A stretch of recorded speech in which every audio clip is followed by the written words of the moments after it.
All right, look at number 106. And Oliver goes riding through the press. His spear is broken, only the shaft is left. Against the Paynim Maloon he rides address, smashes the shield with flowers and gold bedecked. Both of his eyes he smites out with his head, so that his brains around his feet are spread, and flings the corpse amid 700 dead. Turgis is slain, and slain Estragoth next, till to the grips the spear shaft splits and shreds. Roland cries out, "What are you doing, friend? I'd give no great for sticks of such a stead. Here iron avails and steel and nothing else. Where is your sword that Hauteclair is yclept? Circle Hauteclair." Wait, so is he saying that he's not supposed to kill him? He's making fun of him. In fact, that it says his spear shaft split in shreds. All he's got is the wooden shaft. And Roland said, "What are you doing carrying a stick around? We need swords and iron." He's making fun of him. But his sword is named Hauteclair. They have spears and they have spears and they have swords. The spears don't get a name, but the swords do. With its gold hilts and pommel crystal gemmed, "I've no time to draw," Oliver said. "I've been so busy with striking right and left." Yes, sir. This is off topic. Where's iron even come from?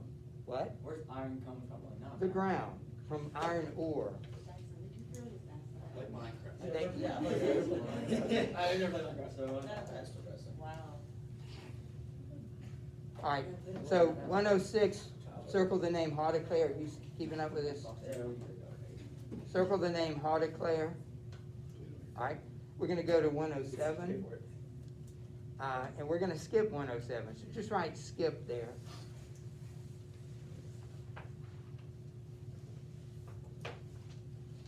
We'll be able to like take the test, correct, with like skipping some sections. Yes, you will. Now, you can always go back and read it yourself. All right, I want you to skip 108.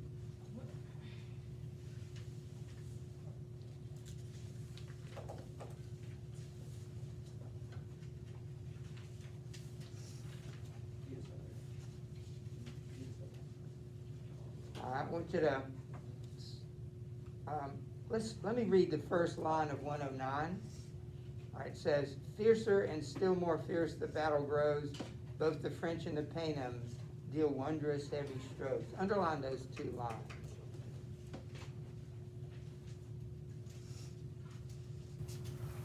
We're on page 109, right?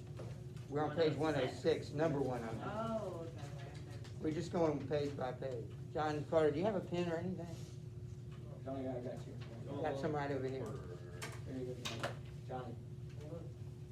Just like kills him. All right, look at the beginning of stanza 110.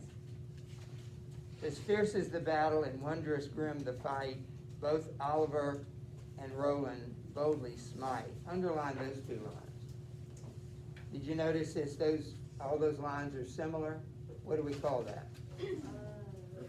Rapprochement. So we're going to start at 110 on page 106.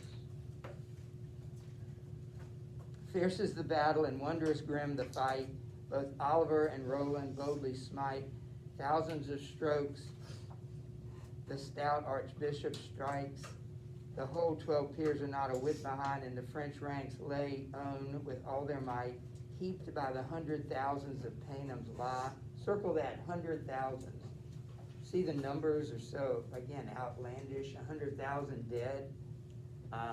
Not sure there's ever been a battle that, particularly at this time period, that 100,000 would be dead on the battlefield in one day, not even a whole Is day. that from Roland and his people? Yes. Are there any like real wars that have like a really big casualties that seem almost like false? Real wars? Well, you know, truth is usually stranger than fiction. You know, Pete, if you read history, you're going to find things that are more crazy than someone couldn't make this up, as we say. The thing about this is we know that it's propaganda, and we know that he likes to use hyperbole. And the historians know that you probably couldn't get an army of 400,000.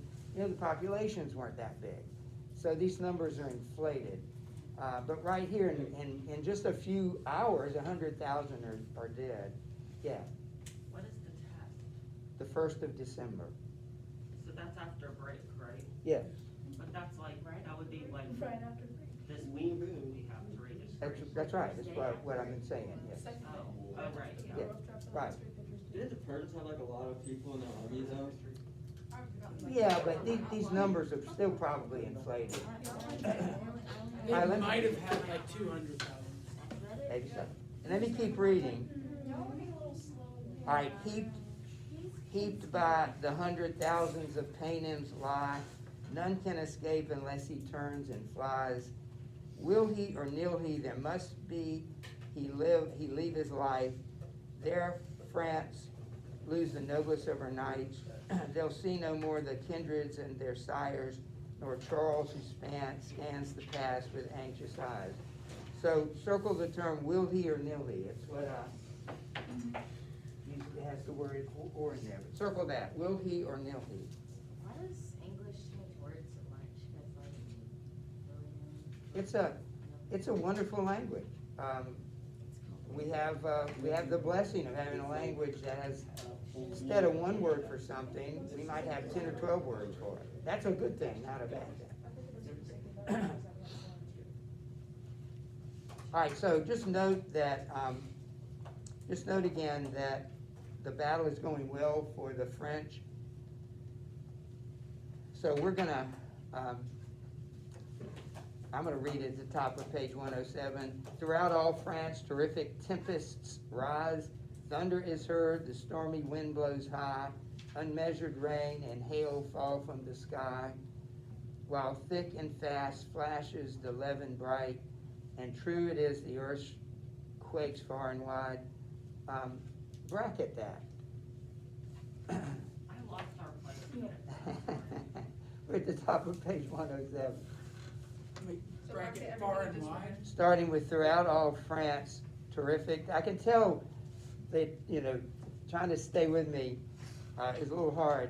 Throughout all France, terrific tempest rise. Bracket down to, and true it is, the earth quakes far and wide.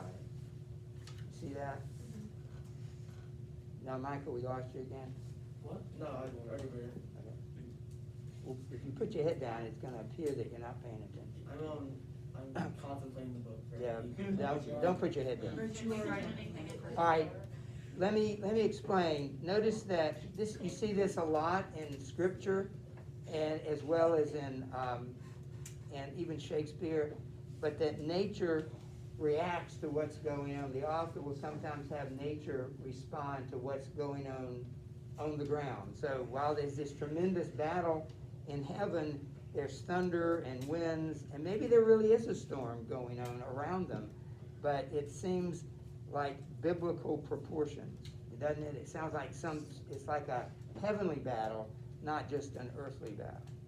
So that's a good example of that. I'll keep reading. Far as the saints to Michael of the tide, from Besquin to Wissenport, you'd find there's not a house, but the walls crack and rive. Right at high noon, a darkness falls like night. Save for the lightning, there's not a gleam of lights. It's dark in the middle of the day. What does that remind you of? Jesus, yeah. Yeah, so he's comparing this battle to something of biblical proportions. It gets dark in the middle of the day. It says, save for lightning, there's not a gleam of light. None that beholds it, but is dismayed for fright. And many say, this is the latter time. Again, makes it sound like the end of the world. The world is ending, it even says that. And the great doom is nigh. They speak not true, they cannot read the signs. 'Tis Roland's death calls forth this mighty cry. So the author says, no, it's not the end of the world, it's just the end of Roland. Roland is going to die when this thing is over. Well, thanks for spoiling it. Yeah, like, what about, Yeah, we were- what's Right. writing this? told you that. All right, let's keep going. What's All right, let's keep going. Look, 111, we're going to skip 111. You can write that. Guys, I'm looking around, if you don't have your pencil in your hand, if you're not, you know, you're missing something. So no time to check out. Thank you. All right, turn the page to page 108. All right, the King Marsil comes riding up a gorge with all his army about him in great force. He has assembled 20 huge battle hordes, such flash of helms with gems and gold adorned, such shields, such burnies with burnished saffron wrought. 700 trumpets are sounding the assault. Through the country the noise of them goes forth. Brother, quoth Roland, friend Oliver, sweet lord, it is our death, false Ganelon has sworn. The treason's plain, it can be hid no more. A right great vengeance the emperor will let fall. But we must ride a fearful pass of war. No man has ever beheld the like before. I shall lay on with Durandal my sword. You, comrade, wield that great Hauteclair of yours. In lands, how many have those weapons borne? Battles, how many victoriously fought? Ne'er shall base ballad be sung of them in hall. So I wrote at the top of my page the word reinforcements. So Marsilian, his army's getting beaten. All his peers are about dead. And so he has to get more troops. Remember, what is the battle plan of Marsilian? He has 400,000. Did he come at once with all 400,000? No. How did he come? He came in like waves. He would come in waves. So 100,000 now. They're going to get beaten off. Here comes another 100,000. The French, it's a battle of attrition. That means the Saracens aren't going to win it all at once. They're just going to have to wear down the French troops until there's none left, which is what they're doing. 20,000 cannot defeat 400,000. The 400,000 can lose half their men. The French lose half their men, and you know they barely have nothing. All right, so we're at 113 on page 108. Everybody with me? We're going to skip 113.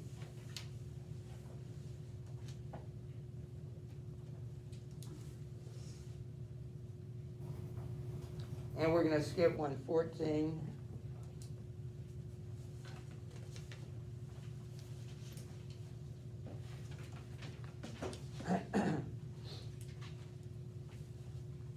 And we're going to skip 115.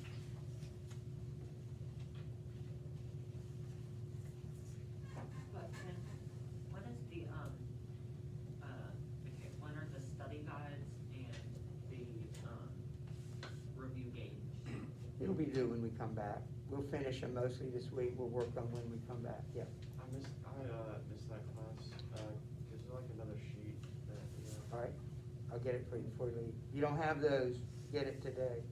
Can we skip 116? Hang on. All right, we're at 115. We're going to skip that one. We're going to skip the first part of 116. So at the bottom of the page, 116. And we'll skip the rest of that too, but I want you to know that this is kind of a turning point, so you can write turning point in the margin. Turning point in the margin on page 111, top of the page. Because this is the first peer that dies. His name is, you don't need to remember his name, is Anglier. He's the first of the 12 peers. So what you're going to get from now on is one after another, the French peers start to be killed. So the first half of the battle, it was all French. But now you're getting to see that it's the tide has turned. The battle is now turning against them, which is inevitable. They just couldn't, because Roland wouldn't blow his horn. He just didn't have enough people. All right, let's go to 117. Count Roland. Jackson, would you read 117? Sure. Count Roland calls to Oliver's friend, fair sir, companion, see, Anglier, how did I say it? Good. Anglier is dead. No better man had he before, right, was replies, God give me fair revenge in his stead. Flanks the golden spurs he sets. He grasps, Potaclear. His steel is all dyed red. He deals the Paynim a mighty stroke, and dread twists out the blade. Down falls the Sarpan. The adversary bears off his soul to hell. Then he goes on to slay Duke Alfian next. From Escava, what do you say? Escavava, thank you. He hews away the head, and 7 Arab on horses, and pell-mell. What does that mean? Well, I put it on the board. It's another one of those extra credit words I might throw on the quick test. It means like willy-nilly, all confusion or disorder. Okay. That lie at least will never fight again. My friend is angry. The county Roland said, fighter for fighter, he matches me right well. 'Tis for such stroke King Caroline loves us best. Aloud he cries, strike on, my valiant men. All right, that's good. All right, so notice that that when the Paynims die, the adversary, sometimes he's called the Satan here, but he comes and takes the soul of the Saracens to hell. You'll see that the angels, Satan is an angel. The other angels, the good angels, will come and take the French to heaven. If you were going to fight in the real crusades that took place in the late 1100s, and you read this, you would be told, okay, if I die in battle, I'm going to heaven. And if you're not a believer, you go to hell, which is true, but the thing about dying in battle doesn't make you a believer. But they believed, all I have to do is go fight and die in a battle, and I'll go to heaven. All right, skip the page. Is that kind of like this might be a stretch, is that kind of like a form of suicide in a sense? Well, the suicide bombers that some of the Muslims, terrorist groups use, they believe they're going straight to heaven. And that goes back to the Middle Ages, whichever side you're on. If you die in battle, that's the greatest thing. I mean, Beowulf wanted to die in battle. So Well, he could even go the to Romans held out on it. Of course. Or like, Right. to die, or to fight and die. Right. But it's like they use that mind to die, which seems like it's more of a form of, yes, they were dying for their religion, I guess. Well, it's interesting, your question, because we're going to read a book. The last book we're going to read this semester is called Murder in the Cathedral, and it's about martyrdom, but in a realistic way, a true story. And one of the biggest points of the book was, why do I want to die? It's like, it's not dying. We'll look at Romans 1:13, 1 Corinthians chapter 13, where it says, I can give my body to be burned, but if I have not love, it's for naught. So you could go right out and say, I want to die for Christ and get shot. That's not necessarily martyrdom, because what was your heart like? What was your mind? And so, there are a lot of bad motives to die for God that may not be true motives. All right, look at 118. We're going to skip 118. And we're going to skip 119. So we should be working on our study guides and such at home. Yes. Okay. Are We you- won't have time in class are- to do them, right? Well, you may, but you need to be working at home on it. So wait, are- I'm just a little confused. How are we gonna finish the book? I know we're gonna skip a lot, but You just got to trust me. I- You just got to trust me. I'm not going to test you on anything you won't know. All right, so 120 we're going to skip, and you're welcome to read it. Nobody's keeping you from reading the book, the rest of it. All right, so please, if you want to read all of it, please be my guest. 121, skip. All right. All right, we're going to skip 122 and 123. That it? As of right now, it is. Yeah. All right, so I'm gonna pick it up, the bottom of page 114, and don't pack up and leave. We're not ready to leave yet, we got 5 minutes. All right, so 124. Prince Brandoin was a good knight and gallant, strong of his hands and valorous in battle. Athwart him now comes Roland, the great captain. He'd never met him, but he knew him instanter, by his grand aspect and by his noble stature, his haughty looks and his bearing and manner. Underline that. His proud aspect by his noble manner, his haughty looks, and his bearing and manner. It's the first, the 2 lines at the top of page 115. I wrote next to that, the picture of a knight. K-N-I-G-H-T. They knew he was a knight by the way he looked. Remember, that was the way people responded to Beowulf. That guy's a hero. They never seen him before. They don't know his name, know anything about him. They just looked at him. Roland's the same way. That's not true.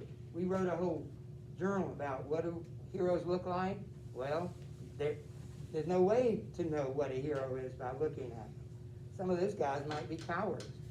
Some of the biggest heroes you'll ever meet might be the most obscure-looking person you'll ever meet. You just cannot predict what a hero looks like.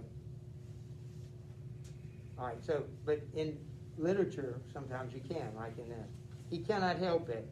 A mortal fear unmans him. Fain would he fly, and what's the good he cannot. The count assails him with furious valor, that to the nasal the whole helmet is shattered. Cloven the nose and teeth, and the palate, the jazzering hauberk, and the breastbone, and the backbone, both silver bows from the golden saddle. Horseman and horse clean asunder he slashes. Lifeless he leaves him, and pieces past the pieces past patching. Wow, that's hard to say. What do you call that? It's almost impossible to say that. The men of Spain fall a wailing for sadness. The French all cry, what strokes and what a champion. All right, 115. Fierce is the battle and marvelous, 125 wrong. Fierce is the battle and marvelous and great. The Frenchmen ply their burnished spears amain. There had you seen how many men in pain, how many wounded and bleeding there and slain. Heaped up in pell-mell they lie on back and face. What does pell-mell mean? Like scattered, kind of. The Saracens cannot endure the strain. Will they or nil they? Same thing, means the same thing, confusion. They flee across the plain, and the French forces with all their might give chase. Okay, so this is another like turning point? Yes, they've lost again. The Saracens keep fighting and they keep retreating. This is a pattern because the French are better fighters, but what's the problem? What is the tremendous disadvantage of the French? Quantity. They're outnumbered, exactly. So we are on page 115. We didn't get my goal, but we're getting closer. And we're on number 126.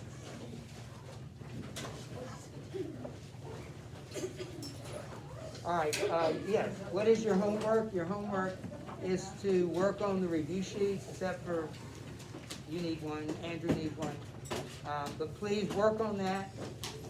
We'll start tomorrow, and we'll look at the sheets and see where you should be, and then we'll pick out the reading again. Just be prepared to skip some things, and we'll see you tomorrow. Yep.